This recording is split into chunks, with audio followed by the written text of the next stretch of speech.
રાઠોડ સમાચારની શરૂઆત કરીએ તો એક મહત્વના સમાચાર સુરતથી આવી રહ્યા છે। જે આ સુરતથી એક મોટા સમાચાર સામે આવી રહ્યા છે તો પૂર્ણા વિસ્તારમાં વહેલી સવારે કાંગારુ સર્કલ પાસે ભારે અકસ્માત।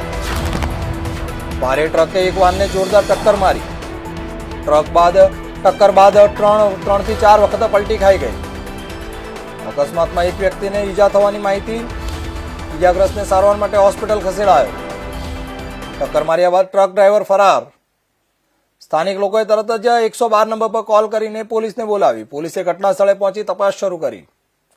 અકસ્માતના કારણો અંગે વધુ તપાસ ચાલુ। પૂર્ણાથી સુરતના પૂર્ણા વિસ્તારમાંથી એક મહત્વના સમાચાર આવી રહ્યા છે તો પૂર્ણા વિસ્તારમાં વહેલી સવારે કાંગારુ સર્કલ પાસે એક ગમખ્વાર અકસ્માતની ઘટના સામે આવી છે।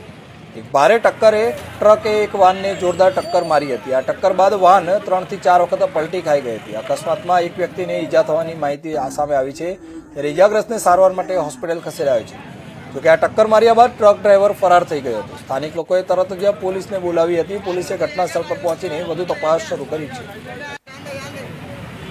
नई गाड़ी के साथ एक्सीडेंट बहुत कड़ू गाड़ी है, बहुत स्पीड में, हाँ बहुत ही આજે સતત બીજા દિવસે માઉન્ટ આબુનું તાપમાન 2 ડિગ્રી